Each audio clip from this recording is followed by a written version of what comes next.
नमस्कार সকল के हेलो एवरीवन, नमस्ते सभी को, गुड इवनिंग टू एवरीवन।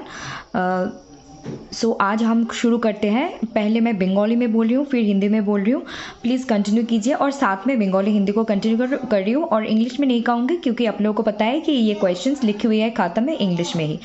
और ऐसे वीडियोस के लिए आप लोगों को क्या करनी होगी, ज़्यादा से ज़्यादा like comment share and subscribe. और हम बहुत ही जल्द बहुत ज़्यादा इंपॉर्टेंट चीज़ों के बारे में बातें हम कर रहे हैं और करने जा रहे हैं और पढ़ाई से रिलेटेड ज़बरदस्त प्रिपरेशन लेने जा रहे हैं। सो be prepared for it, okay? Please do like comment share and subscribe। इस লিটারেচারকে যতটা সম্ভব শেয়ার করুন, লাইক করুন, কমেন্ট করুন, সাবস্ক্রাইব করুন আর জুড়ে থাকুন। আমরা আরও দ্বিগুণ নয় আরও বহুগুণভাবে আমরা প্রস্তুতি নিতে যাচ্ছি, তার জন্য আপনারাও কিন্তু একদম পুরো রেডি হয়ে যান তোমরাও। তো আজকে শুরু করছি আমরা প্রশ্ন 122 who among the following writers have played a significant role in the Australian aboriginal movements. পাঁচটা option: Judith Wright, Oodgeroo, Noonuccal, Jack Davis, David Malouf, Kevin Gilbert. So B C E are correct option and बाकी दुटो नॉय। यहाँ पे बताया गया है कि ऑस्ट्रेलियन एबोरिजिनल मूवमेंट के राइटर्स कौन है, मतलब सिग्निफिकेंट रोल किसने प्ले की इन पांचों में से। तो B C E are the correct answers और ऑप्शंस हियर। आप लोगों को पता ही है कि ये ऑस्ट्रेलियन एबोरिजिनल मूवमेंट हम बहुत बार सुने हैं, लेकिन इसको मैं अलग से करके वीडियो लेकर आऊँगी क्योंकि कुछ चीज़ें मुझे अलग से पढ़ानी है बिल्कुल उसी टॉपिक के बारे में, ठीक है। तो option 1 is correct. Next question: arrange the following works of Raymond Williams in the correct chronological order of their publication. अगर आप लोग मेरी प्रीवियस वीडियोस देखे होंगे, मतलब कि जो कि रेमंड विलियम्स के बारे में ये जो कल्चरल स्टडीज़ के जो राइटर्स है, मैंने कहा था कि कुछ राइटर्स के क्रोनोलॉजी को प्रिपेयर करके रखने, उसमें से रेमंड विलियम्स के बारे में भी मैंने पहले ही कहा था कि इसको प्रिपेयर करो, चाहे रीनेट की क्वेश्चंस में हो चाहे कैंसिल जो ऑफलाइन पेपर हुए थे उसमें मैंने कहा था। तो वही से क्वेश्चंस आए हैं। तो আমি আগেই বলেছিলাম যদি তোমরা আমার আগের ভিডিও দেখে থাকো যে রেমন্ড উইলিয়ামস এবং এরকম কিছু প্রমিনেন্ট ফিগার আছেন যাদেরকে ক্রোনোলজিক্যালি আমাদের প্রিপেয়ার করতেই হবে, ওনাদেরকে আমরা ছেড়ে দিতে পারবো না। তো এখানে বলা হচ্ছে প্রথম keywords: culture and society, the long revolution, the country and the city and modern tragedy. So correct sequence or chronological order is: first one is culture and society 1958, then the long revolution 1961, then modern tragedy 1966, and after that the country and the city 1973, and finally keywords 1976. These are the correct sequence. Next one 124: how many knights, KNIGHTS knights, featured in Edmund Spenser's The Fairy Queen? Fairy Queen is a very important topic and important text which you have to prepare very well, क्योंकि यहाँ से questions पूछे जाते हैं, in details questions पूछे जाते हैं। आपको ये पढ़ के जानी है, डिटेल में पढ़ के जानी है। The right answer is 12 nights हमें दिखने को मिलती है। 12 जो नाइट के আমরা এখানে দেখতে পাই ফেয়ারি কুইনের, এডমন্ড স্পেন্সারের ফেয়ারি কুইনের 12টা ফিচার আমরা দেখতে পাই। আর হচ্ছে নেক্সট ওয়ান ইজ, আর ফেয়ারি কুইনকে ইন ডিটেল স্টাডি করতে হবে কারণ এখান থেকে প্রশ্ন চাওয়া হয়, প্রশ্ন করা হয় এবং প্রশ্ন করা হবে। Next: which of the following wrote fall under the category of LGBTQ+? So এখানে তোমরা দেখতে পাচ্ছ বি অ্যান্ড সি কারেক্ট করা আছে। তার মানে এই নয় যে আমি এই প্রশ্নটাকে এখন ফাইনাল आंसर দেবো না, এটা দেখে রাখো। তোমরা যদি নিজে থেকে स्टडी करते चाहो করে নিতে পারো।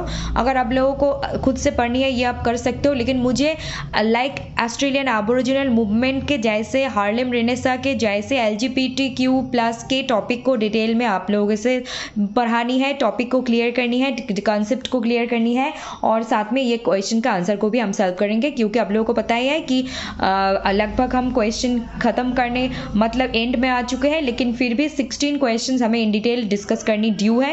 साथ में ये भी ऐड कर लीजिए और मैं अलग से और भी कुछ टॉपिक है जिसको मैं सिर्फ उस टॉपिक को ही डिस्कस करूँगी, ऐसे भी कुछ चीज़ें लाऊंगी। नेक्स्ट वन আমি এখানে বলছি যে এই প্রশ্নটা তোমরা নিজে থেকে চাইলে পড়ে রাখতে পারো, রেডি করে রাখতে পারো, খুব ভালো। কিন্তু আমি LGBTQ+ and aboriginal movement, Harlem Renaissance, epigram, আরও কী কী সব আছে, ফ্যান্টম ওয়ার্ড আর কিছু জিনিস আছে যেগুলোকে আমি আলাদা আলাদা করে পড়াবো, একসাথেও পড়াতে পারি, আলাদাও করাতে পারি, কিন্তু তাদের জন্য আমি আলাদা করে ভিডিও নিয়ে আসবো। সো এটা যদি নিজে থেকে তোমরা প্রিপেয়ার রাখতে পারো, করতে পারো, খুবই ভালো, তোমরা অ্যাডভান্স নিজে থেকেই থাকবে।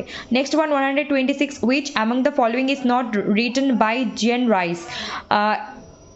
এই চারটার মধ্যে কোনটা জিএন রাইস লেখেননি? জিএন রাইস তো number 1 quartet, number 2 good morning midnight, number 3 voyage in the dark, number 4 golden child. So the right answer is golden child is not written by G.N. Rice. These three works are written by G.N. Rice: quartet, good morning midnight, voyage in the dark, but not golden child. আর এটা কি? এটা হচ্ছে Clare Adam,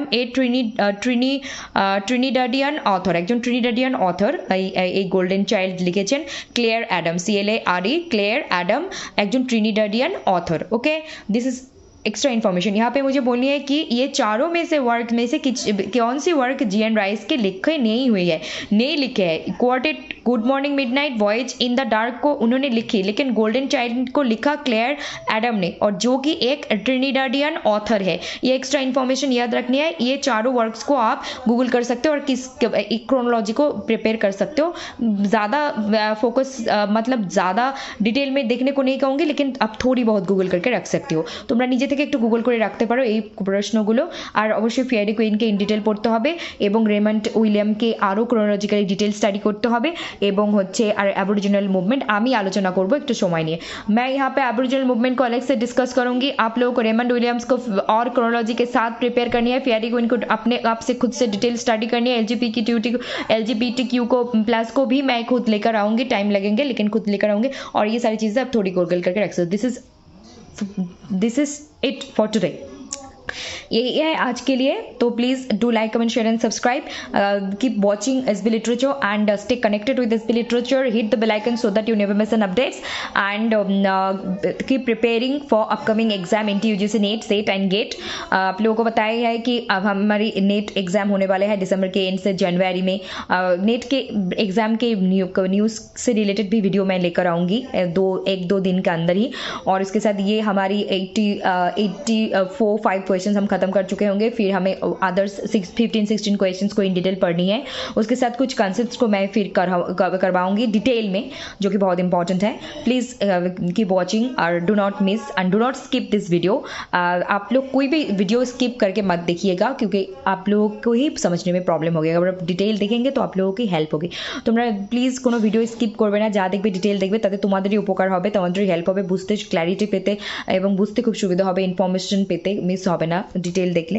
আর হচ্ছে আমরা আরও অনেক কিছু বিষয় নিয়ে আসবো 2-3 দিনের মধ্যে, আরও ডিটেল আলোচনা হবে, কবে পরীক্ষা হতে পারে, তারপর প্রিভিয়াস ইয়ার কোয়েশ্চেন আমরা কতগুলো আর সলভ করবো, কতদিন চলবে, তারপর পেপার 1 নেট সেট গেটের পেপার 1 অ্যান্ড পেপার 2 নিয়ে, তারপর হচ্ছে যে UGC नेटेर प्रोफेसर হওয়ার জন্য কোন নতুন নিয়মগুলো চলে এলো, ये सारी चीज़ें हम आपसे शेयर करेंगे। UGC नेट के प्रोफेसर बनने के क्या रूल्स लेकर आए हैं, न्यू रूल्स एंड रेगुलेशन। फिर हम कहेंगे कितने प्रीवियस ईयर क्वेश्चन हम सॉल्व करेंगे। फिर हम कहेंगे अपकमिंग एग्जाम कब होने वाले हैं, ये भी कर देंगे शेयर। फिर हम कहेंगे प्रीवियस ईयर क्वेश्चन के साथ हम अपकमिंग जो नेट सेट गेट एग्जाम के पेपर 1 पेपर 2 को कैसे पढ़ेंगे, और कौन सी सारी आइडियाज़ को कॉन्सेप्ट्स को क्लैरिफाई करेंगे, एक्सप्लेन करेंगे। यहाँ पे आप लोगों को जुड़े रहने हैं SB Literature के साथ। Okay, good night, take care and God bless you all. Thank you all, love you all, keep watching and do like, comment, share and subscribe. Please do not forget to like, comment, share and subscribe to SB Literature. Okay, आप लोग ज़्यादा से ज़्यादा like, comment, share and subscribe कर दीजिए, और ये सारी चीज़ों से अपने आप को अपडेटेड रखिए, पढ़ते रहिए एक साथ। প্লিজ ভালো থাকুন, সুস্থ থাকুন, দেখতে থাকুন SB Literature। Like, comment, share and subscribe করুন। আর কোনো ধরনের ইনফরমেশন যেন মিস না হয়, তার জন্য কি করতে হবে, সাবস্ক্রাইবের সাথে সাথে বেল আইকনকে প্রেস করে রাখতে হবে, যাতে করে কোনো আপডেট কোনোভাবেই মিস না হয়ে যায়। ওকে, নমস্কার, ভালো থাকুন, সুস্থ থাকুন, ধন্যবাদ, টেক কেয়ার।